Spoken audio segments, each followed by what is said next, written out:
بسم اللہ الرحمن الرحیم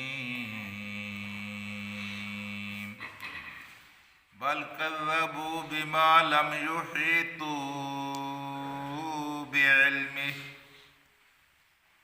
بل کذبوا بما لم يحيطوا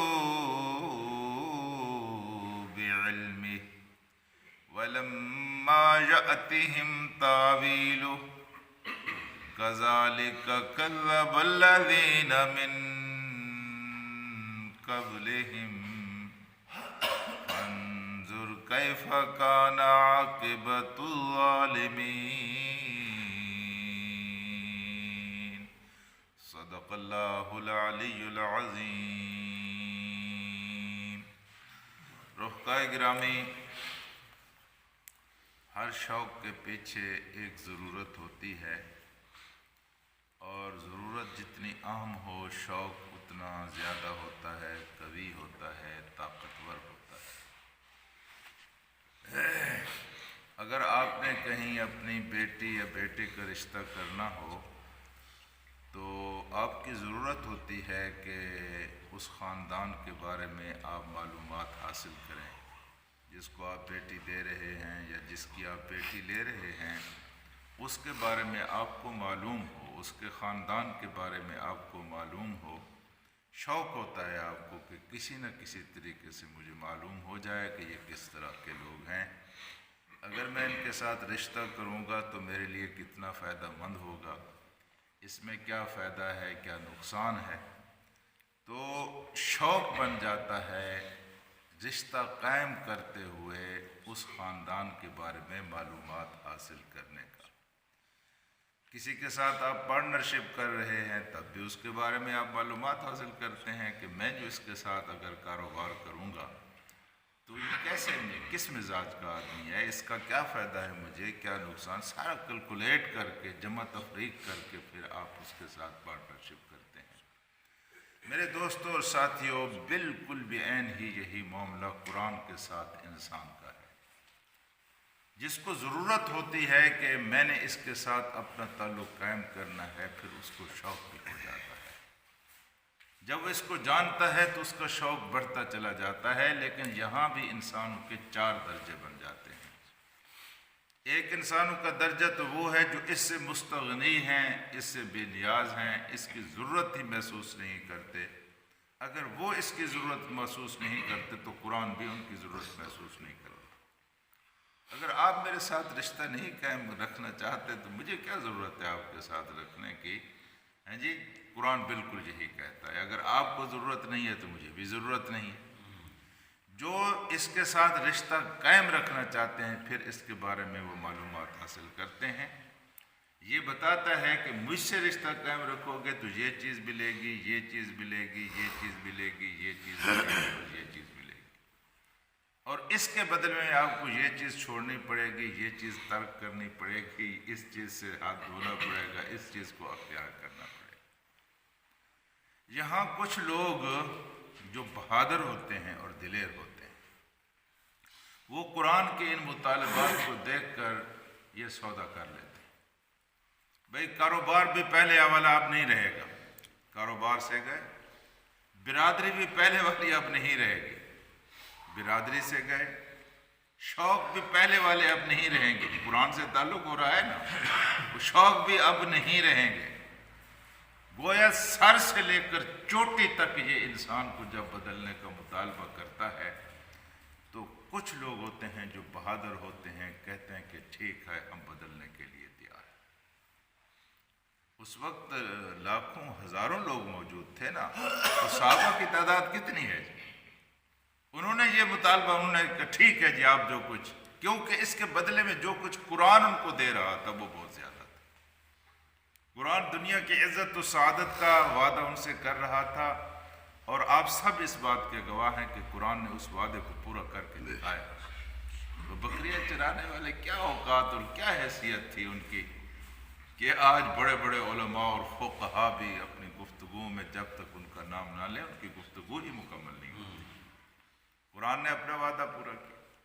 قرآن نے ان کو عزتیں دیں، قرآن نے ان کو سعادتیں دیں، قرآن نے ان کو طہارتیں دیں، پاکیزگیاں دیں، دنیا کی امامت اور سیادت اور قیادت کے منصب پر ان کو بٹھایا، زمین سے اٹھایا اور آسمان تک پہنچا دیا۔ قرآن نے ان کے ساتھ وعدہ کیا، لیکن انہوں نے بھی قرآن کے ساتھ وعدہ کیا کہ ہم جو کچھ قرآن کہتا ہے ہم اس کو بدل ڈالیں۔ اس حد تک یار انہوں نے قرآن کو بدلا کہ ایک طرف باپ کھڑا ہوا ہے اور دوسری طرف بیٹا کھڑا ہوا ہے، ایک طرف ماموں ہے، دوسری طرف بھانجا کھڑا ہوا ہے۔ زبانی کلامی نزاع اور بحثیں نہیں تھیں کہ تو پی ٹی آئی اور میں نون لیگ آپس میں لڑ رہے ہیں چولہے پہ، اس طرح کی نہیں تھی۔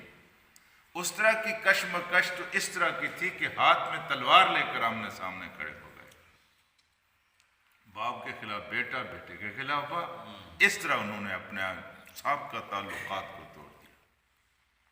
کہنے لگے یہ تو میرا بھائی نہیں ہے، میرا بھائی وہ ہے جو ایمان کے رشتے کی وجہ سے میرا بھائی ہے، میرا بھائی تو وہ ہے، تو میرا بھائی نہیں۔ یہ بھی کہا صحابہ اکرام۔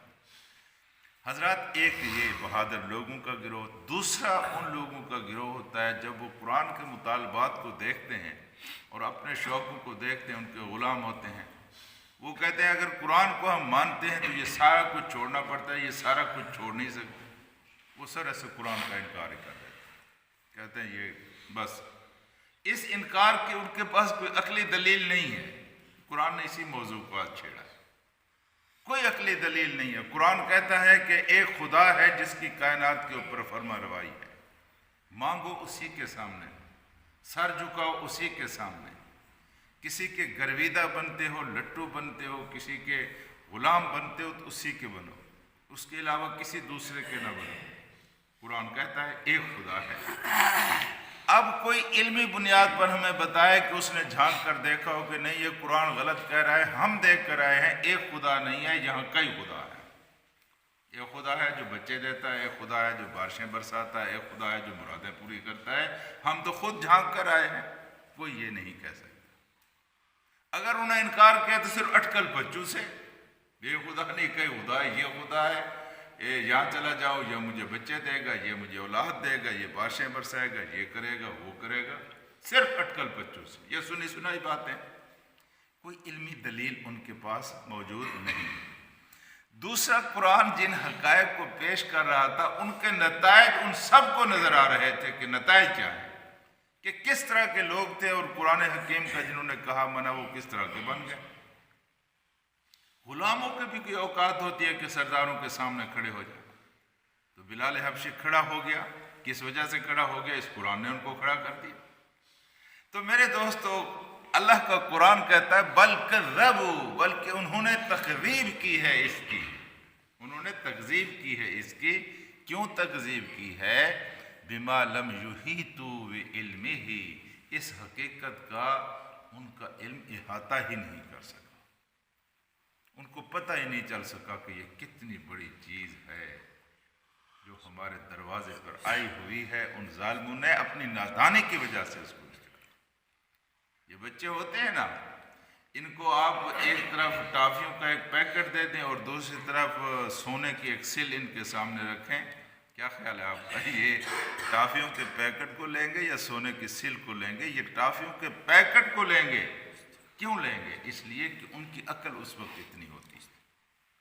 اگر بعد میں ان کو پتہ چلتا ہے کبھی جا کر یار ہمارے سامنے تو وہ سونے کی سل آئی تھی، جب ان کو پتہ چلتا ہے تو اس وقت گزر چکا ہوتا ہے۔ ہاں جی، تو میرے دوستو، عقل یہ کام کرتی ہے کہ انہوں کو پتہ ہی نہیں ہے کہ یہ کتنی بڑی چیز ہے جو ان کے دروازے پر آئے۔ اجالوں اور سویروں کے پیچھے بھاگے بھاگے پھرتے ہیں۔ نادانو، سورج تو تمہارے دروازے پہ آیا ہوا ہے اور دستک دے رہا ہے کہ آؤ مجھ سے لے لو جتنا لینا چاہتے، لیکن ان احاطہ بھی نہیں کر سکا ان کا علم اس حقیقت کا جو قرآن پیش کر رہا ہے۔ یہ ان کو پتہ نہیں تھا۔ وَلَمَّا يَأْتِهِمْ تَعْوِيلُهُ، اور نہ ان کو پتہ تھا کہ اس کے انکار کی پاداش میں ان کا کیا انجام ہونے والا ہے۔ یہ تو عبرت کا نشان بن جائے گا۔ کیا خیال ہے آپ کا؟ فرعون کے پاس پیسہ تھوڑا تھا، شداد کے پاس حامان کے ساتھ تھوڑا تھا پیسہ، عزت اقتدار کوئی کم تھی، جتھا برادری کوئی تھوڑے تھے، یہ دنیا کی عزتوں کے جو معیار آج کے ہمیں خانوں، ملکوں، چودھریوں، سرداروں کے پاس نظر آتے ہیں، بادشاہوں کے پاس نظر آتے ہیں، یہ تو اس کے سامنے بچونگڑے نظر آتے ہیں. ان کے پاس تو کچھ بھی نہیں ہے جو اس کے پاس موجود تھا. لیکن اس کے انجام سے آج کون نہ واقف ہے؟ کون فرعون بننا چاہتا ہے؟ کسی کو کہہ دیں کہ فرعون ہے، وہ کہتا ہے مجھے گالی دی. ماں کی گالی لوگ برداشت کر لیتے، کوئی کسی کو فرعون کو اس کو برداشت نہیں کر سکتے. تو انجام فرعون کا سب کو معلوم ہے نا، گندا ہوا. یہی قرآن کہتا ہے. یہ جانتے ہی نہیں ہے کہ اس تکذیب کا انجام کیا ہونے والا ہے، اس جھٹلانے کا انجام فرعون والا ہونے والا ہے. ان کو پتہ ہی نہیں، اس دنیا میں بھی اس دنیا میں بھی. اور پھر اللہ کے قرآن نے کہا ہے کذالک کذب الذین من قبلہم، یہ جس طرح کی نادانی کر رہے ہیں، یہ پاگل پن کر رہے ہیں، بے وقوفی کر رہے ہیں، احمق بنے ہوئے ہیں، نادان. ان کو دیکھیں لفظ آپ سن لیں، کذالک اسی طرح، کذبا جھٹلایا ہے، الذین ان لوگوں نے جنہوں نے من قبلہم ان سے پہلے گزرے، انہوں نے بھی اسی طرح جھٹلایا. لیکن فانظر کیف کان عاقبۃ الظالمین، پھر دیکھو کہ اللہ تبارک و تعالیٰ نے دنیا میں ان کا انجام کیا.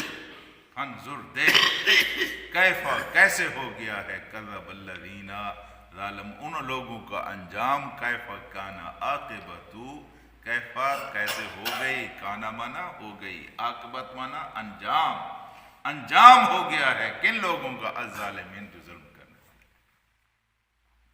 چلو اس حقیقت کا ان کو علم نہیں ہے، لیکن اس حقیقت کا تو ان کا علم ہے کہ شداد کا کیا انجام ہوا، فرعون کا کیا انجام ہوا، نمرود کا کیا انجام ہوا، ابو جہل کا کیا انجام ہوا، یزید کا کیا انجام ہوا. یہ تو سارے جانتے ہیں.